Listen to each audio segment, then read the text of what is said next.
Welcome back to the car. I haven't done one of these in a while. I don't know. Did I run out of things to talk about? I don't know. I talk to myself a lot, so it's difficult to say.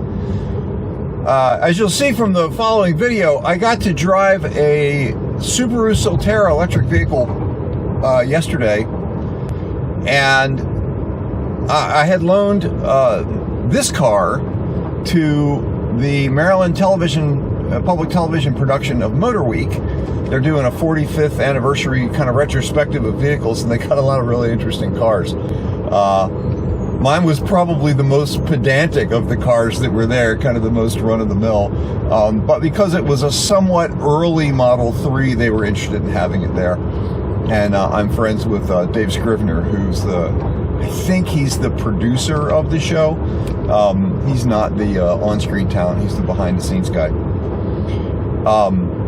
So my thoughts, I do share some of my thoughts on the Subaru in the video, but I talked to my wife about this a little bit last night, and I showed her the little clip you'll see here at the end, or in the middle, I guess, where I'm talking about having driven that car with its incredible complexity of buttons and switches and combination of physical buttons plus on-screen stuff. The complication is absurd, especially after driving this car, which has got, a button on each side of the steering wheel, stalks that have one or two functions, and a giant screen.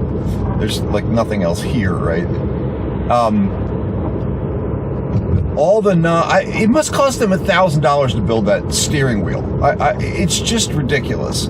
It's probably got a microprocessor in it that talks CAN bus down the steering column or something, but it's kind of absurd how much stuff is in there. And the front panel has got, over the center console, has got the same kinds of complexity. It's got to cost them thousands of dollars to manufacture that. It's for things that you almost never do. Like, all those features are available in the Tesla, but they're all on screen. Almost all of them are on screen. Some of them are the same kinds of, button interfaces on your hand. There are things that you never do, or effectively never do. I mean, you'll do them once or twice a year when you want to change the way something runs, in the car, or something works. But in general, you're just running that all the time. Whatever you set, that's the way that you're going to do it. There's 4 or 5 different modes, for instance, I think. I didn't really get into the cruise control or adaptive driving or any of that. But there's a bunch of different modes for that, and they're set with knobs on the steering column, which it strikes me that you'd have to have all that very memorized in order to be able to use it dynamically. And if you're not going to use it dynamically, well then why the hell is it at your fingertips?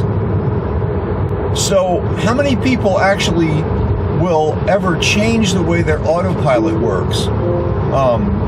Just doesn't make any sense. Change the mode on screen and then turn it on and off, which is kind of how the Tesla works. Now, maybe I've gotten a little biased because I've been driving this car for 6 years. So who knows? Kind of hard to drill into my own bias, I guess. But the whole thing of having those different things at your fingertips, it reminds me of running the computer program that's called Blender. Anybody who's ever learned Blender, the user interface is stupid.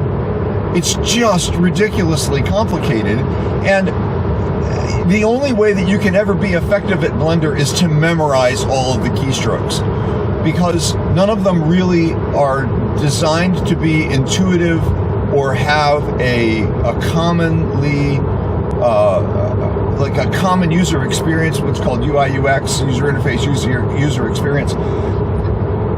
It wasn't designed with that in mind. Blender is very much, you have to memorize it in order to make it effective, and that's kind of how that level of complexity in a car It reminds me of that. You'd have to have all that complexity memorized in order to use just the interfaces that are on the steering wheel. And it's for things that you basically will never change. You're going to decide on one way that the cruise control needs to work, and then you're going to like leave it that way. So why make it available, you know, at your fingertips? Just, you know, vary in a menu so that you can figure out how to get to it, set it the way you want it, and then walk away, and then just use it the same way every time. Which is, you know, you get 5 or 6 different things that you can change about the autopilot, versus, you know, full self-driving versus adaptive cruise control versus all the different things that you can do. Hold on, somebody just cut me off.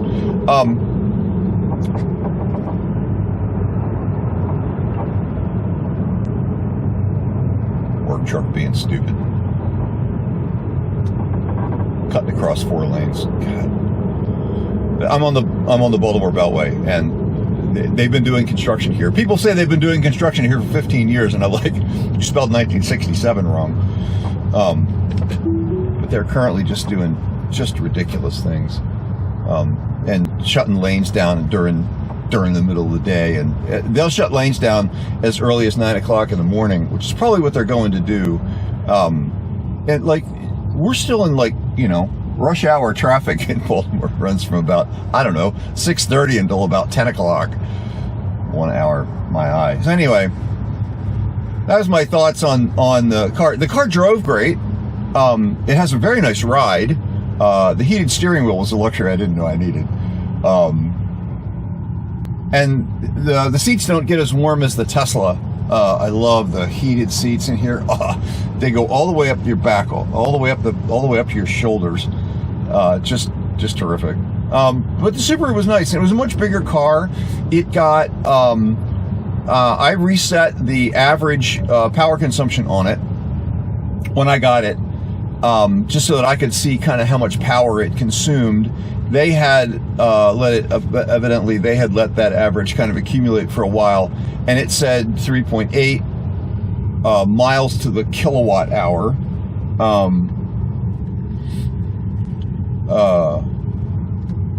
I run about 220 watt hours to the mile, which is about the same number. The Tesla that's the way the Tesla reports it. So it's about between 4 and 5 miles to the kilowatt hour. So it's about the same power consumption. It's a much bigger car. But generally, I was doing the exact same commute. Their facility is in Owings Mills, Maryland. I work in Lanham, Maryland, on the east side of DC, and I did go from Lanham to Beltsville and then back, which is about a 15 to 20 minute drive each way. And then back up to Owings Mills and pick my car back up in the evening. So all that was, you know, that was about a very similar style of commute on the same highways that I would normally drive. It was slightly different, but not bad. Same kind of traffic, same time of day. I left normally. I normally work 9:30 to 6:30 or 10 to 7, 9 hours a day kind of number. So I left a little after 7. I had to wait for somebody to finish something yesterday. There's some other people working at our facility, and he didn't have a code to, you know, lock the building. So I was the last one out. I'm frequently the last one out. So the same kind of numbers and same kind of power consumption. Like I said, it's a bigger car, so maybe it's slightly more efficient, although that's a brand new car, and this is a 6-year-old car, and I have 123,000 miles on it. There was 10,000 miles on that car, so it was like driving a new car. It had new car smell. That's very nice. It was a very nice car.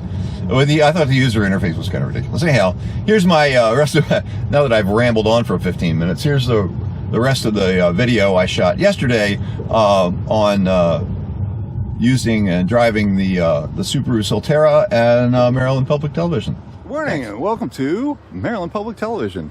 I'm loaning my Tesla to Motor Week for a special 45th anniversary retrospective that they're doing, and go inside those doors. I'm not going to shoot from inside, but we'll get some footage probably eventually. And so I get to see Maryland Public Television, and they're going to loan me a Subaru Solterra, so I get to drive that for the day. Here's my ride for today.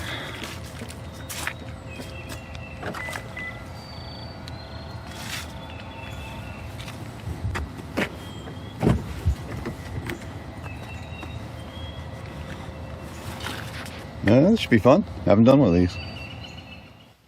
So I've gotten to drive this Subaru Solterra all day and put about 100 miles on it back to work and back.